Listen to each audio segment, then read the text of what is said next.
항상 저희들과 함께 하시는 하나님 아버지, 지난 5월 한 달 동안도 저희들의 가정과 직장과 일터를 지켜주시고 거룩하고 복된 성일 주님의 사랑과 축복을 온몸에 담고 주님께 영광 돌리며 예배드리게 하심을 감사를 드립니다. 이 시간 저희들이 하나님과 신령한 교제를 갖게 하시고 거짓 없는 진실된 마음을 주시어 영과 진리로 예배드리게 하시옵소서. 어느덧 5월 마지막 주일을 맞이합니다. 수고에 지친 몸을 쉬게 하시고 죄로 상한 영혼을 소생케 하심을 믿사오니 새 생명과 새 희망의 넘치는 복된 예배가 되게 하옵소서. 이 시간 주님의 사랑과 은혜 안에서 세상적인 걱정과 두려움이 모두 사라지는 귀한 예배가 되게 하옵소서. 저희들은 지난 한 주간 동안 세상에 살면서 육신이 연약하고 믿음이 부족하여 주님의 말씀대로 살지 못하고 여러 가지로 범한 죄와 허물이 많이 있습니다.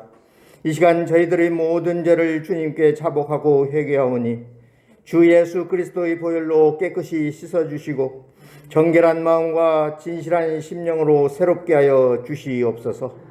간구하옵기는 저희들의 삶이 항상 주님께서 주시는 사랑과 은혜 가운데 성령님의 인도하심을 따라 주님의 십자가만 바라보며 믿음 가운데 말씀대로 살아가게 인도하여 주시옵소서. 주님, 이 시간 은혜를 간절히 원합니다. 이 세상을 살아가면서 여러 가지 문제로 절망과 시리에 빠진 성도들도 있습니다. 저들을 말씀으로 위로하여 주시고 심령 속에 새 힘과 용기를 주시어 주님의 따뜻한 손길을 체험하게 하시어 모든 문제가 해결받는 이 시간 되게 하옵소서. 병마와 싸우며 고통 중에 있는 연약한 성도들도 있습니다. 주님께서 찾아가 주셔서 안수하여 주시옵소서. 그들을 사랑으로 감싸주시고 고통 가운데에서도 주님이 살아계심을 깨닫고 힘써 투병하여 건강히 회복되어 믿음을 지키게 하옵소서. 믿음의 기도가 영육간에 새 건강을 주실 것을 믿고 간구하는 저희들 되게 하옵소서. 항상 사랑으로 감싸주시는 주님, 이 시간 우리의 영혼과 육신이 곤고하여 주님의 품에 의지하오니 우리를 사랑으로 품어주시고 주님과 함께 푸른 초장에 거할 수 있는 은혜가 넘치게 하옵소서. 이제는 주님을 의지하는 것이 세상을 이기는 방편임을 깨닫게 하시고 하나님의 공의로우심을 기억하며 우리에게 맡기신 사명을 온전히 감당하도록 은혜를 덧입혀 주시옵소서. 우리의 믿음이 하나님의 말씀으로 늘 새로워지며 성령 충만함을 통하여 주님의 말씀을 담대히 증거하며 살아가게 하옵소서. 그리하여 날마다 주님의 마음과 주님의 형상을 닮아가는 저희들이 되게 하옵소서. 은혜가 넘치는 주님, 주님께서 우리에게 맡기신 귀한 사명에 풍성한 열매를 맺기를 원합니다. 저희들이 그 사명을 감당할 때마다 기쁨이 되게 하시고 그 사명으로 인하여 살아가는 이유가 되게 하시며 복된 성도의 삶으로 하나님께 영광 돌리도록 축복하여 주시옵소서.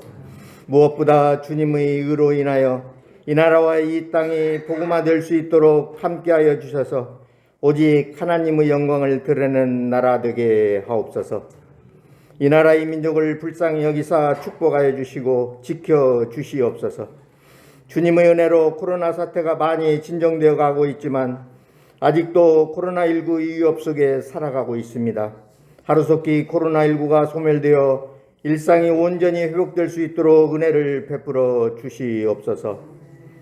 우크라이나 전쟁으로 인하여 많은 사람들이 고통을 받고 있으며 북한의 미사일 발사로 한반도에도 긴장감이 조성되고 있습니다.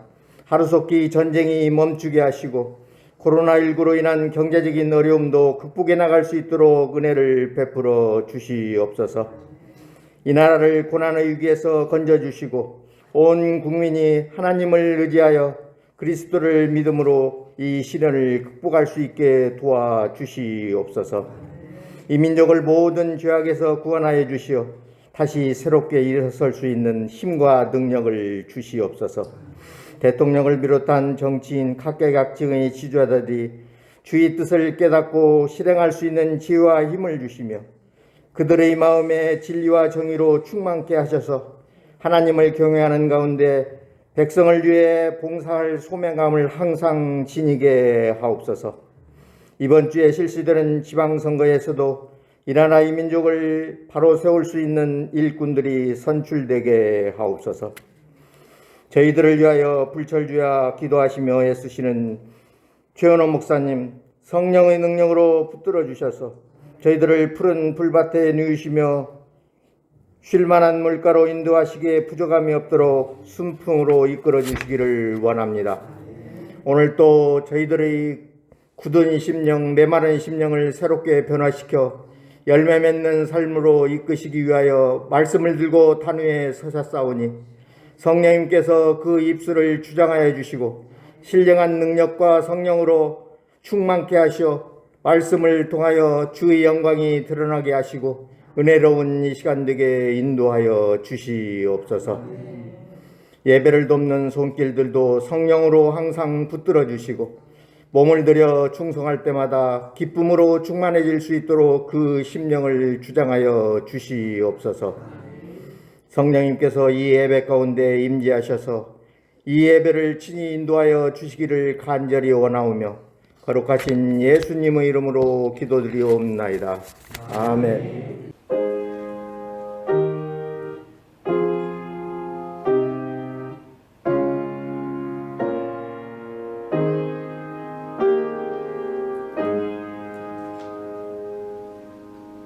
오늘 우리에게 주실 하나님 말씀은 신약성경입니다. 누가복음 24장 44절부터 마지막 53절까지 한 절씩 우리 교독하도록 그렇게 하겠습니다. 또 이르시되 내가 너희와 함께 있을 때에 너희에게 말한 바 곧 모세의 율법과 선지자의 글과 시편에 나를 가리켜 기록된 모든 것이 이루어져야 하리라 한 말이 이것이라 하시고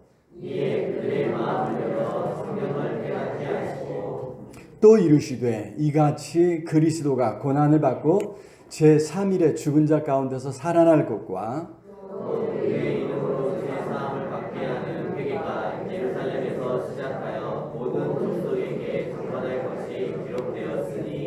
너희는 이 모든 일의 증인이라.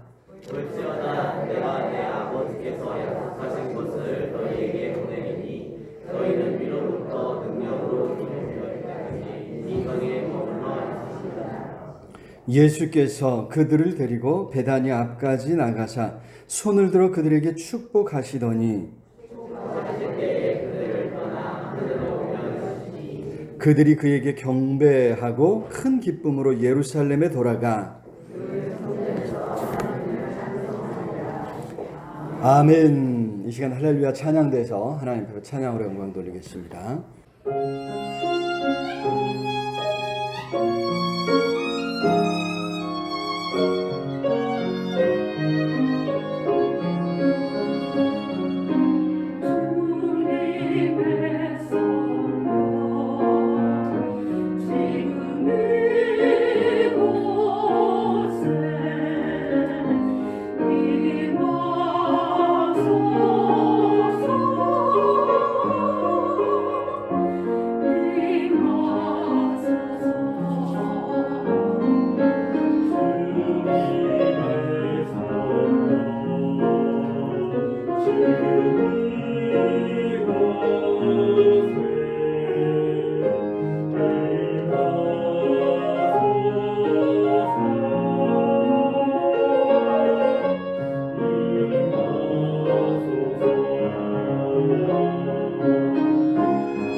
귀한 찬양 감사합니다. 성령께서 오늘 이 자리에 우리 가운데 충만 임재하실 줄로 믿습니다.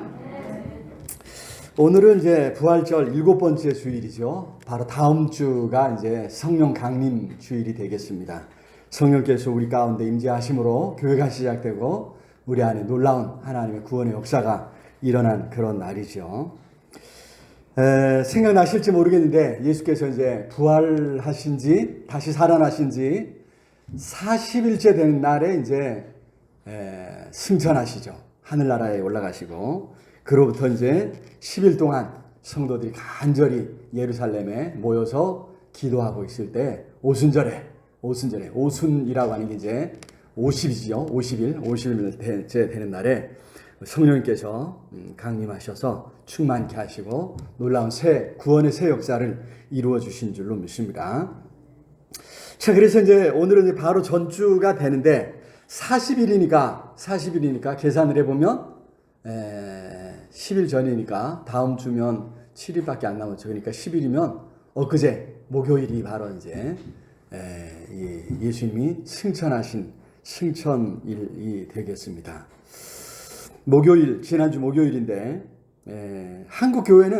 우리 한국 교회는 이제 5월달이 가정의 달이지 않습니까? 그래서 이제 보통 이제 5월 초 중순인데 여기 이제 한창 바빠요, 그죠? 어린이 주일, 어버이 주일, 또 스승의 주일, 또 이제 부부의 날로 지키는 교회도 있고 어떻게 좀 바쁩니다. 또 야외 예배도 가기도 하고 여러 가지로 많이 바쁜데 그래서 이제 사실 이제 주님 승천 기념일이라고 특별히 챙기지를 못하고 있습니다. 그런데 세계 많은 교회가 이 주님의 승천 기념일을 특별하게 생각하고 이날을 이제 지키고 있다고 합니다. 천주교는 이런 기념일들이 많죠. 그래서 많이 이제 지키는 것은 이제 우리가 알고 있는데 우리와 같은 개신교 진영에 속하는 독일 교회도 주님 승천 기념일을 잘 지키는데 특히 이제 국가적으로 여기는 이제 아예 휴일로 정해 놓았을 정도라 이렇게 이야기합니다. 독일에서 유학하거나 직장 생활하는 사람들 이야기가 5월 달이 우리로 말하면 11월 같대요. 11월 같다. 이 무슨 말이죠? 네, 11월 달에 직장 생활 하신 분들은 굉장히 좀 빡빡하잖아요. 휴일이 없죠. 그죠? 그래서 좀 힘든 때가 이제 11월인데 이 독일이 그렇대요. 우리는 독일이 5월 달은 아주 바쁜데 쉬는 날도 있고 아이들 데리고 부모님 모시고 어디 왔다 갔다 해야 되고 막 바쁜데 여기는 아주 일하느라고 굉장히 힘든 때가 5월 달이랍니다. 그런데 딱 요 중간쯤에 목요일 날 쉬는 거예요. 무슨 날이라고요? 네, 주님 승천 기념일이라고 그래서 국가적으로 이 날을 휴일로 정해서 쉬고 있다고 합니다. 그래서 직장 생활하는 사람들 말이 참 그때 아주 평일날 항상 목요일이니까 목요일날 이렇게 쉬면서 너무 좋았다 이런 이야기를 하더라고요. 자, 그래서 우리가 생각해 봐야 될 것이 이 주님 승천 기념일이 예수께서 세상을 떠나 하늘로 가신 이 날이 어떤 의미가 있기에, 그죠? 그처럼 기념할 만한 날이라 생각하고 그날 또 쉬기도 하고 그처럼 뭔가 의미 있는 날로 지키고 있는가? 여기에 어떤 의미가 있을까? 오늘 45절에 그러죠? 45절에 이에 그들의 마음을 열어 성경을 깨닫게 해주셨다. 예수님께서 그들의 마음을 열어 성경을 깨닫게 해주셨다. 이렇게 말씀해 주셨는데, 오늘 우리 주어진 본문을 살펴볼 때에 성령께서 우리 함께 하시고 우리의 마음을 열어 그 깊은 의미를 깨닫게 해주시기를 우리 주님의 이름으로 축원합니다. 자, 첫 번째로 우리가 봐야 될 것은 예수께서 부활 승천하심으로 구약의 예언을 완전히 성취하셨다고 하는 것입니다. 여기 44절에 그러죠. 같이 한번 읽어볼까요? 시작. 또 이르시되 내가 너희와 함께 있을 때에 너희에게 말한 바 곧 모세의 율법과 선지자의 글과 시편에 나를 가리켜 기록된 모든 것이 이루어져야 하리라 한 말이 이것이라 하시고, 여기 이것이라고 하는 요 마지막 이 말, 이것이라, 이게 뭐냐면 바로 예수님의 십자가 죽으심을 비롯해서 특히 다시 사심, 그 부활과 앞으로 있을 승천에 대해서 말씀하시는 거죠. 그 모든 것, 죽으심과 다시 사심과 하늘로 올라가신 승천, 그 모든 사건이 바로 구약의 모세 율법, 선지자들 글, 시편에 예수님을 가리켜서 기록한 모든 것이라고 하는, 이것이 이루어질 것이라고 우리 예수님이 말씀하고 있습니다. 이 모든 것이 다 이루어져서 여러분 이제 구원이 이루어진다고 하는 그런 말씀이시겠죠. 죽음만으로 끝나면, 제가 늘 이야기하지만 죽음만으로 끝나면 그것은 이제 예수님이 우리의 구주가 되실 수 없습니다. 그래서 죽음만으로 끝나면 33살의 젊은이가 그죠? 뭔가 좀 놀라운 일을 좀 할 줄 알았는데 안타깝구만. 그리고 이제 많은 사람들이 실망을 안겨주는 그런 사건이 되었을 것입니다. 억울하게 한 젊은이가, 그죠? 기득권자들의 또 집권자들의 그런 시기에 죽고 만 사건이 되었을 것입니다. 하지만 다시 살아나셨기에, 그리고 승천해서 하늘에 계시기에 예수님은 우리의 구주이신 것이 드러난 줄로 믿습니다. 처음 아담과 하와에게 죄를 지으면 정령 죽으리라 하나님 말씀하셨지요. 선악을 알게 하는 나무의 열매는 따먹지 말라고. 그거 따먹으면, 그 말씀에 불순종해서 따먹으면 반드시 죽게 된다 말씀하셨습니다. 이것이 이제 하나님께서 정하신 법칙이 되었습니다. 하나님의 말씀에 순종하지 않고 불순종하고 거역하고 떠나면, 죄 지으면 죽는다는 거예요. 반드시 죽는 거예요. 이게 법칙입니다. 그런데 예수님의 부활 승천은, 다시 사셨다는 것은 이 원칙에서 예외라는 거죠. 예외라는 것입니다. 고린도전서 15장 55절부터 56절에 보면 사망아, 같이 읽어볼까요? 시작. 사망아, 너의 승리가 어디 있느냐? 사망아, 내가 쏘는 것이 어디 있느냐? 사망이 쏘는 건 뭐라고요? 죄요. 죄의 권능은 율법일 뿐이다. 사망이 쏘는 건 죄뿐이라는 거예요. 그런데 사망이 기껏 쏘긴 쏘았는데 예수님을 쏴서 죽였다 이 말이에요. 그런데 어떻게 해요? 예수님이 죽음을 깨치시고 다시 살아나셨다 이 말이에요. 그러면 예수님에게 죄가 있다 없다? 없다는 것이 증명되는 거죠. 죽을 수밖에 없는 죄인이 아니었다고 하는 것입니다. 오히려 죄가, 공의가 그를 죽음으로 붙잡아둘 수 없는 예수님은 의인이었구나 하는 것이 드러나죠. 더구나 단순한 의인이 아니라 사망 권세를 깨뜨리시고 다시 살아나실 수 있는, 그렇죠? 그래서 예수님은 생명의 주인이시다, 이렇게 우리가 고백하고 있는 줄로 믿습니다. 여러분, 우리가 이것을 분명히 해야 합니다. 우리가 믿고 의지하는 예수님이 어떤 분이신가, 이것이 중요한 것입니다. 네, 다른 종교 이야기를 해서 미안하지만 다른 종교에서는, 그죠? 이제 그들의 신이 어떤 분이신, 이건 중요하지 않아요. 불교도 워낙 부처님이 많아요. 도를 득도하고 하면 어떤 분인지 몰라. 그래서 뭐 이제 우리가 아는 석가모니 이제부터 시작해갖고 뭐 등신부리니 뭐 여러 이제 부처님들이 많이 있어. 심지어 어떤 절에 예수님도 부처님이라고 모시고 있을 정도로, 그죠? 그처럼 이제 뭔가 득도하신 그분이 이제 그들의 신이 됩니다. 중요한 것은 내가 간절히 빌었을 때 들어주시느냐, 이것이고, 더 나아가서 마음을 잘 다스려야 되는데, 마음을 다스리는데 도움이 되는 그런 이제 불경을 비롯한 좋은 말씀이 있어가지고 그 말씀을 또 이제 스님들이 또 좋은 목소리로 또 낭송해주면 그 말씀을 들으면서 어떻게 해요? 이 마음을 마음을 다스릴 수 있으면 그걸로 된다 이 말이에요. 그걸로 성취되고 목표한 바를 이루었습니다. 이게 이제 물론 이제 또 다르게 이제 말씀하신 분들도 있겠지만 결국 이제 그런 것을 추구한다고 이렇게 생각이 됩니다. 하지만 성경은 하나님이 어떤 분이신가 여기에 관건이 있습니다. 그래서 호세아 6장 3절에 우리 잘 아는 말씀이죠. 그러므로 우리가 여호와를 알자. 힘써 여호와를 알자. 권면하고 있지 않습니까?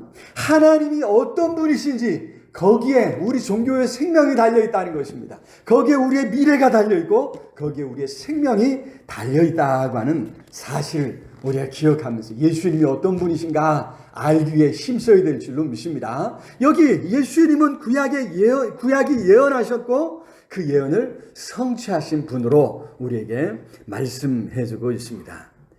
여러분 그렇다면 구약 예언을 성취하셨다는데 그럼 구약이 뭐라고 예수님이 어떤 분이시라고 예언하고 있느냐 이게 중요하겠죠. 예수님은 두 번째로 우리가 살펴볼 거 우리 같이 한번 읽어볼까요? 시작. 예수께서 부활 승천하심으로 온 우주 만물을 다스리시는 하나님으로 높여지신 줄로 믿습니다. 여러분 그래서 예수님은 하나님이시라고 하는 것입니다. 50절과 51절 우리 같이 읽어볼까요? 50절 시작. 예수께서 그들을 데리고 베다니 앞까지 나가사 손을 들어 그들에게 축복하시더니 축복하실 때에 그들을 떠나 하늘로 올려주시니 그렇습니다. 이제는 제자들을 축복하시고 온 세상을 축복하시는 하나님으로 구주로 그죠? 온 세상의 통치자로 높여주셨다는 거예요. 온 세상의 통치자로서 그가 계셔야 할 그 자리 하늘 보좌 우편에 하늘 보좌에 우리 주님이 올라가신 줄로 믿습니다. 이 사건 참 놀라운 엄청난 사건이죠. 예수님께서 하늘 보좌로 하늘로 올라가셨다. 그런데 좀 궁금하긴 한데 오늘 본문이 이거에 대해서 이제 자세히 뭐라고 이제 설명을 해주지 않습니다. 어떻게 승천하셨을까? 구름을 타고 가셨을까? 아니면 바람에 두둥실 실려가지고 예수님이 올라가셨을까? 엘리야 선지자 때처럼 불병거와 불말이 내려와가지고 예수님을 태우고 올라가셨을까? 뭐 여러 가지 이제 생각을 할 수 있죠. 그런데 설명해 주지 않는다는 게 참 이런 거 우리 참 이런 거 좀 알고 싶잖아요. 그죠? 어떻게 가셨을까 하면 이제 영화로 또 만들 수 있고 아주 재밌는 그림들이 많이 나올 수 있을 것 같은데, 그죠? 예수님이 이처럼 승천하셨다 이제 이야기할 뭔가가 있을 것 같은데 성경이 이제 이런 거를 좀 우리의 그 궁금증을 좀 만족시켜 주지 못하는 아니 안 하는 그런 경향이 좀 있습니다. 사도행전에서도 조금 이제 다르게 이 부분을 설명해 주고 있을 뿐인데 사도행전 1장 9절에 가서 보면 같이 한번 읽어볼까요? 시작. 이 말씀을 마치시고 그들이 보는 데서 올려져 가시니 구름이 그를 가려 보이지 않게 하더라. 요즘 허경영 씨가 그죠? 공중부양한다고 그래요. 공중부양한대요. 네, 그 신기해가지고 저도 궁금해갖고 어떻게 하나 했는데 네, 보실 필요 없습니다. 그냥 어쨌든 간에 중요한 거는 여기 뭐라고 그러냐면 그들이 보는 데서 그냥 올려져 가셨대요. 저는 구름 타고 가신 줄 알았어요. 그랬더니 그냥 예수님이 올려져 가시고요. 그 모습을 구름이 살짝 가려서 보이지 않게 해주었다. 이제 이렇게 말씀하고 있습니다. 여러분, 그래서 예수님이 그냥 뭔가 구름을 타고 구름의 도움을 받아서 가신 거 아니고 불말과 불병거 타고 가신 것도 아니고 예수님이 그냥 하늘로 올려가셨다. 예수님이 어떤 능력을 보여준 건 아닌가 뭐 이런 생각도 해볼 수 있지만 자 중요한 것은 핵심은 이제 그것이 아니죠. 우리 주님께서 그죠? 하늘로 올라가셨다고 하는 것이 핵심인데 문제는 이제 이런 것을 두고 이제 부인하는 사람들, 믿지 않는 사람들은 그런 이야기를 합니다. 예수께서 죽은 줄 알았는데 사실은 기절했다는 거예요. 십자가에서 기절했다는 거예요.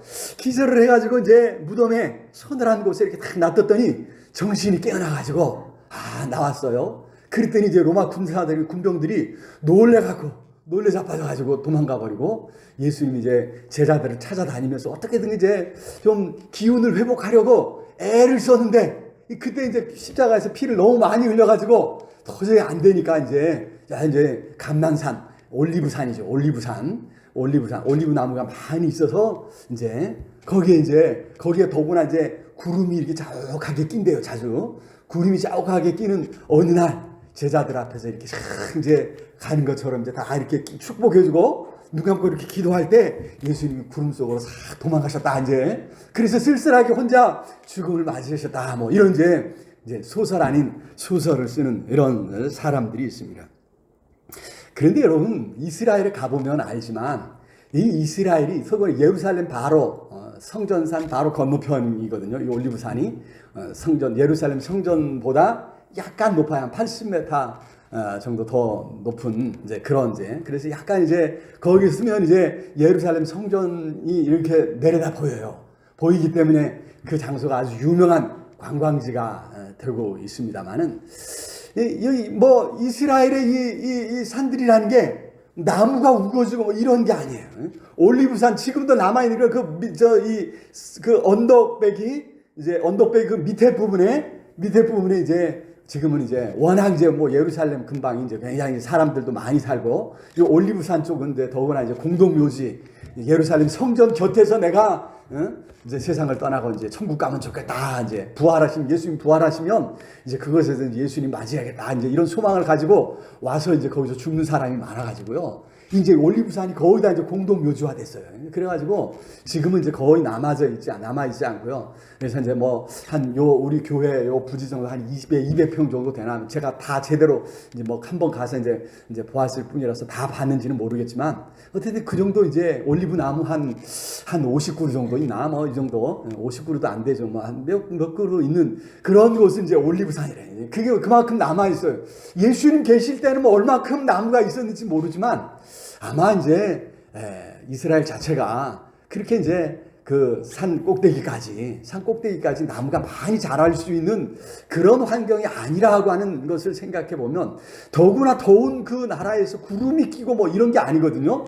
그래서 예수님이 그렇게 하실 수는 없을 것이다. 이렇게 생각하고 뭐 예수님이 부활하시고 승천하시고 예수님을 믿지 않는 사람들은 뭐라고 얘기해도 뭘 보여줘도 사실 믿지 않는 거죠. 믿을 수 없는 거죠. 하지만 우리는 성경 말씀을 읽으면서 하나님께서 말씀하신 그대로 믿고 또 받아들이는 줄로 믿습니다. 그래서 여기서 가르쳐주고자 하는 것은 예수께서 하늘로 올라가셨다고 하는 이것은 자질구레하게 설명할 필요가 없는 이건 분명한 역사적 사실이라고 하는 이것을 우리에게 가르쳐주고 있는 줄로 믿습니다. 오히려 그로 인해 제자들의 삶에 일어난 변화를 보면 그죠? 역사적인 사실이다. 부활과 승천하심은 역사적으로 분명히 일어난 하나의 사실이라고 하는 것을 우리에게 가르쳐주고 있는 줄로 믿습니다. 누가복음에서 쭉 기록했어요. 그리고 누가가 사도행전까지 기록하면서 사도행전에서 예수님 부활 승천하신 그 이후에 제자들이 어떻게 달라졌는가, 어떻게 변화되었는가 이것을 보여주고 있거든요. 그걸 볼 때 여러분 예수님이 부활 승천 안 하셨는데 거짓말로 자신을 쇠뇌시켜가면서 자기 생명을 내던지고 그 사실을 증거하기 위해서 그렇게 살아갔다. 여러분 그거는 있을 수 없는 거죠. 진실이니까 진짜 역사적 사실이니까 진짜 보았으니까 자기 생명을 내던져서라도 그죠? 예수님 진짜 살아나셨어요. 예수님은 하늘에 올라가셨습니다. 이렇게 선포하고 증거하는 이러한 삶을 살고 있는 줄로 살았던 줄로 믿습니다. 그들의 변화, 제자들의 변화가 예수님이 부활하시고 승천하셨다고 하는 사실을 보여주는 분명한 증거이다고 하는 것입니다. 그래서 예수님은 지금 하늘에 계신 줄로 믿습니다. 하늘 보좌 우편에서 이제 하나님과 함께 온 세상, 온 우주 만물을 다스리고 계신다고 하는 것입니다. 온 세상의 일에 관여하고 계시는 줄로 믿습니다. 그것도 저 유대 땅 갈릴리에서 태어난 그죠? 연약한 한 인간으로서가 아니라 온 우주 만물의 창조주로 그죠? 또 심판주로서 이 세상 우주 만물의 모든 일에 관여하시는 만왕의 왕이신 줄로 믿습니다. 여러분, 반대로 예수님이 그냥 그대로 세상에 계셨다면 어떤 일이 일어났을까? 여러분 한번 생각해 보십시오. 뭐 역사에 만약은 없다지만 우리 이제 얼마든지 상상해 볼 수 있지 않겠습니까? 예수님이 그대로 세상에 계셨더라면 어떤 일이 있었을까? 여전히 육체적인 한계가 있습니다. 그죠? 물론 문 닫아 놓는 곳에도 그냥 번쩍하고 예수님이 나타나시기도 하지만 어디든지 한 곳에 계시면서 또 다른 곳에 계시지 않는 것 같아요. 그죠? 예수님이 나타나셨다 사라지죠. 이런 걸 보면 어떤 육체적인 한계 속에 있습니다. 그래서 이스라엘 사람이에요. 유대인이에요. 그런 예수님은 누구의 구원자가 되시는 거예요? 기껏해야 이제 어떤 이제 대제사장들과 유대 관원들의 마음을 사로잡고 하면 유대 이스라엘의 구원자가 되는 거예요. 누구를 깨뜨리시고 누구를 쳐부시고요. 로마를 쳐부수고 이스라엘의 구원자. 여러분 바꿔 말하면 누군가에게는 구원자이지만 누군가에게는 원수가 된다는 것입니다. 누군가는 도울 수 있지만 누군가는 도울 수 없는 육체의 한계를 가지실 수밖에 없다고 하는 것입니다. 그래서 우리 예수님은 승천하여 하늘에 올라가셔서 하늘에 계심으로 이 한계를 벗어버리고 모든 시대 모든 곳에 있는 모든 하나님의 백성들 하나님의 자녀들의 삶에 나타나시고 그런 자녀들과 함께 하시고 그런 자녀들의 필요에 응답하시는 줄로 믿습니다. 우리도 오늘 예수 그리스도를 믿고 영접한 하나님의 자녀로서 어려울 때마다 힘들 때마다 우리 주님 앞에 간구할 때 우리 주님께서 들으시고 응답해 주시는 줄로 믿습니다. 그런 우리 주님이신 것을 기억할 수 있기를 우리 주님의 이름으로 축원합니다. 세 번째로 예수께서 부활 승천하셨기에 우리는 다시 오실 주님을 이제 기다린 거죠. 그 부활의 또 재림의 증인으로 살아가게 되는 줄로 믿습니다. 여러분 여기 52절과 53절 읽어볼까요? 52절 시작. 그들이 그에게 경배하고 큰 기쁨으로 예루살렘에 돌아가 늘 성전에서 하나님을 찬송하니라. 그렇습니다. 여러분 예수님이 떠나가셨습니다. 떠나가셨는데 제자들이 그로 인해 슬퍼하지 않는 거예요. 아이고 예수님이 우리 버리고 떠나가셔서 하고 울면서 지내지 않습니다. 오히려 어떻게 해요? 큰 기쁨으로 예루살렘에 돌아가.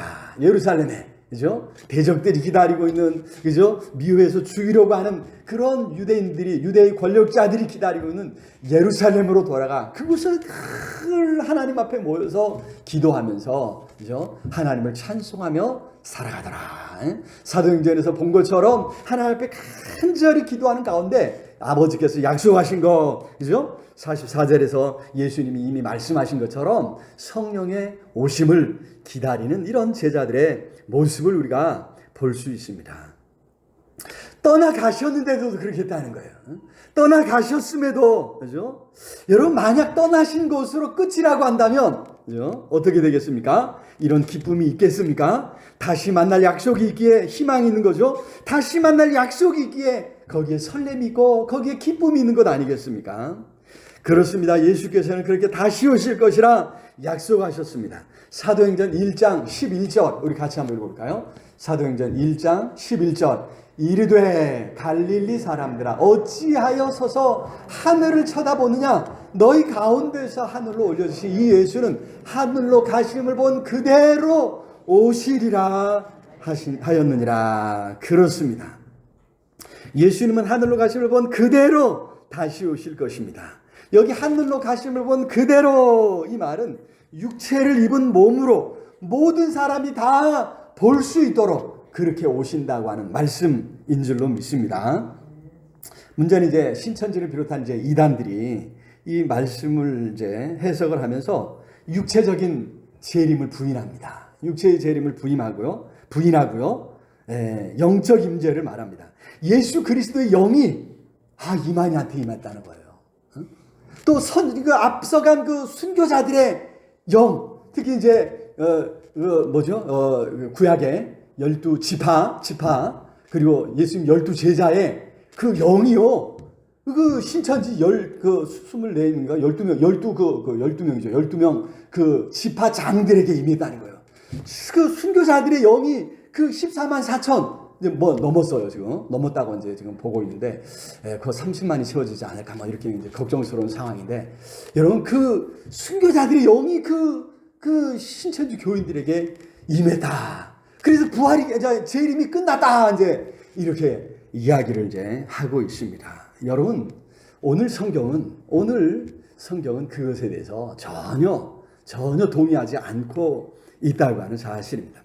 오히려 데살로니가 전서 4장 16절과 17절 한번 볼까요? 같이 한번 읽어보겠습니다. 시작. 주께서 호령과 천사장의 소리와 하나님의 나팔 소리로 친히 하늘로부터 강림하시리니 그리스도 안에서 죽은 자들이 먼저 일어나고 그 후에 우리 살아남은 자들도 그들과 함께 구름 속으로 끌어올려 공중에서 주를 영접하게 하리.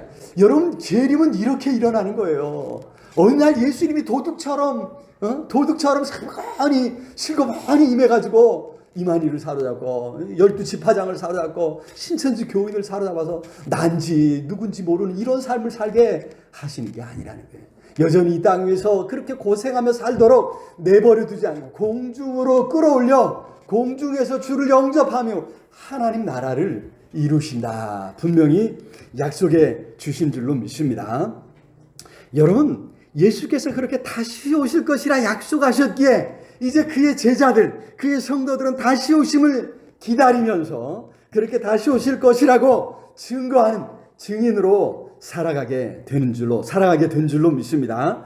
여기 48절에 그러죠. 48절 시작. 너희는 이 모든 일의 증인이라. 그렇습니다. 예수님이 죽으셨다 다시 살아나셨고 하늘로 올려주시고 다시 오실 것이라고 하는 것을 증거하는 증인으로서 오늘 누가요? 오늘 우리들이 제자들이 살아갔던 것이고 오늘 우리들이 살아가게 된 줄로 믿습니다. 여러분 생각해보면 예수님의 부활과 승천을 본 사람이라고 한다면 그죠? 그냥 입을 다물 수 없다는 거예요. 말과 표정이 다를 것입니다. 모든 삶의 태도에 감격이 묻어나겠죠. 죽을 것 같은 그런 환경들, 그런 시간들을 만났을지라도 부활과 승천을 보아 함께 넉넉히 인내하며 소망 가운데 그 시간을 통과하게 되었다는 것이죠. 그것이 바로 사도행전이 우리에게 보여주는 것이죠. 아니 역사가 그죠? 모든 그리스도인들이 그 모든 환난 가운데서도 참고 인내하며 믿음을 지켰고 예수님의 부활 승천을 증거했다고 하는 것을 우리가 알고 있지 않습니까? 그러한 증거의 결과로 오늘 우리도 예수님을 믿고 영접해서 그 같은 소망을 품고 살아가는 줄로 믿습니다. 문제는 이제 이 기다림이라는 기다림이 오늘 우리 앞에 주어졌다는 거죠. 그래서 기다림은 증인들에게 주어진 삶의 과정입니다. 사실 이제 기다린다는 게 이게 쉽지 않다는 거예요. 언제 오실지 몰라요. 언제까지 기다려라. 그러면 내 생애가 아닐지라도 앞으로 200년 후에 오실 거야. 그러면 그때까지 기다리면 되겠구나 하고 참을 수 있는데 언제 올지 모르는 게 이게 참 어려운 거예요.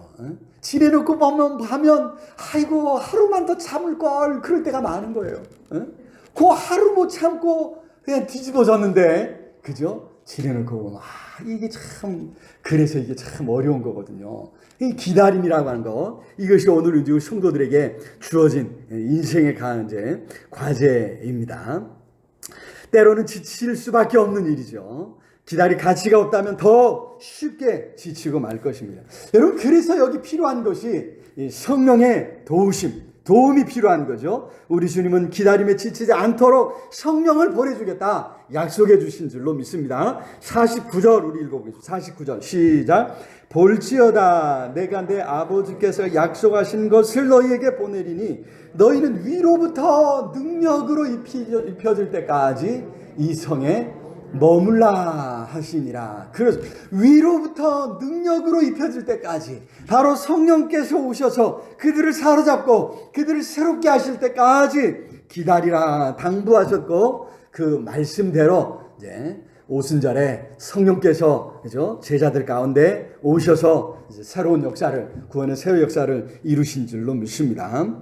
바라기는 성령의 도우심을 힘입어서 부활의 증인으로 또 재림의 증인으로 살아갈 수 있기를 우리 주님의 이름으로 축원합니다. 성령께서 함께 하시고 또 이 기다림의 삶을 늘 도와주시고 지지해 주시고 붙들어 주실 줄로 믿습니다. 말씀을 맺겠습니다. 오늘 예수님의 부활 승천 기념일이라고 했죠. 승천 기념일. 우리 주님께서 구약이 예언한 대로 다시 살아나셨을 뿐만 아니라 승천해서 지금 하늘에 계신다고 하는 사실을 기억하면서 어려울 때 힘을 내서 더 시시때때로 하나님 앞에 간구하고 예수님께 간구함으로 그 도우심을 힘입을 수 있기를 우리 주님의 이름으로 축원합니다. 다시 오실 그날을 사모해서 다시 오실 것이라 증거하는 증인으로 살아갈 수 있기를 우리 주님의 이름으로 축원합니다.